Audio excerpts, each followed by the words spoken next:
There is a bark that costs $2 at any health food store, has been documented as an effective treatment for fever and inflammation across 400 years of continuous medical use on 4 continents.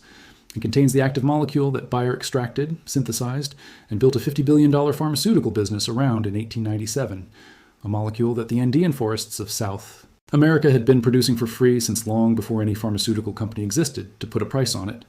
Cinchona bark. The fever treatment that Spanish explorers documented in the Andes in 1630, that the British Colonial Medical Service carried across its entire empire as standard issue treatment, and that the global pharmaceutical industries quietly repositioned from a widely known practical remedy into an obscure botanical supplement the moment a synthetic version could be patented at margins a $2 bark could never support. The global fever and anti-inflammatory treatment market generates hundreds of billions of dollars annually. A bark containing the original active molecule, at the center of that market, available at any health food store for $2, does not belong inside that commercial model. Welcome to this channel. Subscribe and hit the bell. This is where we share the practical knowledge the pharmaceutical industry left behind. Let me take you back to where this all begins. The year is 1630 in the Andean highlands of what is now Peru, and a Jesuit missionary named Agostino Salambrino is documenting something he has observed among the indigenous Quechua people that he has never seen in any European medical tradition. The Quechua have been using the ground bark of a tree they call quina.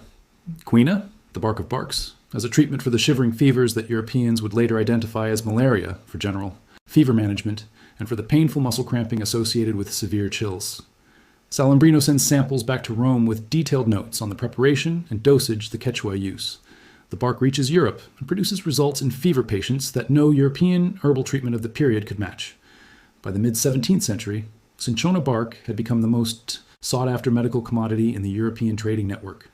The British East India Company formalized its procurement as a strategic medical supply for tropical postings, where fever was the primary threat to operational effectiveness.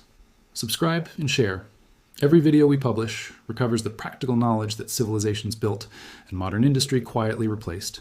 Here is exactly why it works, and this is the part that explains why Bayer's decision to synthesize quinine in 1897 represented a commercial transformation rather than a medical one. Cinchona bark contains a family of alkaloids, complex organic molecules produced by the tree as part of its natural chemistry, of which quinine is the most pharmacologically significant. Quinine interferes with the reproduction cycle of the Plasmodium parasite by accumulating in the parasite's digestive vacuole and preventing the detoxification of heme, a byproduct of the parasite's digestion of red cell hemoglobin. Beyond its specific mechanism, quinine has documented antipyretic and analgesic properties. It reduces fever by acting on the hypothalamic heat-regulating center and provides pain relief through mechanisms that overlap with those of salicylate compounds. Cinchona bark contains not only quinine, but a full spectrum of related alkaloids, including quinidine, cinchonine, and cinchonidine, that produce complementary therapeutic effects that isolated synthetic quinine does not replicate. A review published in the Journal of Ethnopharmacology in 2012 documented that whole bark preparations consistently showed broader therapeutic activity than isolated quinine in clinical comparisons. Subscribe and share if you want more of the science the industry prefers not to discuss where whole plant comparisons might affect branded sales. Here is where the story gets interesting. Quinine was isolated from cinchona bark by French chemists Pierre-Joseph Pelletier and Joseph Bien-Aimé Caventou in 1820, giving the pharmaceutical industry its first commercially exploitable active ingredient extracted from a traditional botanical medicine. The isolation of quinine established the template for the entire modern pharmaceutical industry. Identify the active molecule in a traditional remedy, isolate it, synthesize it, patent the synthesis, process, and sell the synthetic version at margins that the original natural source cannot compete with at retail. Bayer synthesized quinine in 1897, and the commercial logic of the pharmaceutical model ensured that synthetic quinine rapidly replaced cinchona bark as the standard fever treatment across every market that pharmaceutical distribution networks could reach. Cinchona bark could not be patented. The tree grows in Andean forests that no pharmaceutical company could control. The alkaloids it produces are naturally occurring molecules that had been in continuous medical use for 250 years before any company isolated them. None of these facts represented a medical problem. They represented a commercial problem, a source material freely available, whose chemistry was documented public knowledge, and whose therapeutic performance included effects the isolated synthetic version could not fully replicate. The knowledge never fully disappeared. Cinchona bark remains listed in the United States Pharmacopoeia the official reference standard for pharmaceutical substances, as a recognized medicinal substance with documented therapeutic applications. The World Health Organization's list of essential medicines includes quinine, acknowledging the continued medical relevance of the cinchona alkaloid family over a century after synthetic alternatives became available. Herbal medicine practitioners and ethnobotanical researchers have maintained continuous documentation of cinchona bark's applications, publishing peer-reviewed research that consistently confirms the whole bark's broader therapeutic activity compared to isolated synthetic quinine. Subscribe and share. Every share reaches a person who will look at natural medicine differently. Cinchona bark is available from health food stores and botanical supplement suppliers in powdered, tincture, and capsule forms for $2 to $8 per supply. As a traditional preparation, 1/4 teaspoon of powdered cinchona bark steeped in hot water for 10 minutes produces a strongly bitter preparation containing the full alkaloid spectrum documented in traditional Quechua use and 4 centuries of European medical application.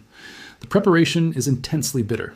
The same bitterness that gives tonic water its characteristic flavor, since tonic water originally contained genuine quinine extracted from cinchona bark before modern. Commercial versions replaced it with synthetic quinine at lower concentrations. A Jesuit missionary in the Andes in 1630 documented a bark treatment that the Quechua people had been using to manage fever for generations before any European arrived in South America. He was not inventing anything. He was recording the accumulated practical medical knowledge of a culture that had been observing the therapeutic properties of their local plants across centuries of direct experience. That observation was accurate enough that the bark he documented became the most important medical commodity in European trade for 200 years and the source material from which the modern pharmaceutical industry extracted its first commercially significant active ingredient. The knowledge was not wrong. It was not superseded by superior medical understanding. It became commercially inconvenient, because a tree growing in Andean forests that any person could harvest, prepare, and use, as their ancestors had for centuries, could not generate the revenue that a patented synthetic molecule manufactured in a pharmaceutical facility and distributed through controlled medical channels could sustain. Hundreds of billions of dollars in annual pharmaceutical revenue depend on the distance between a patient and the knowledge that a $2 bark preparation contains the original active molecule at the center of their treatment. Subscribe and share this video. Every share reduces that distance by one person and reaches someone who will understand that the 400-year medical history of cinchona bark did not end when Bayer filed its synthesis patent. It simply became less commercially convenient to discuss.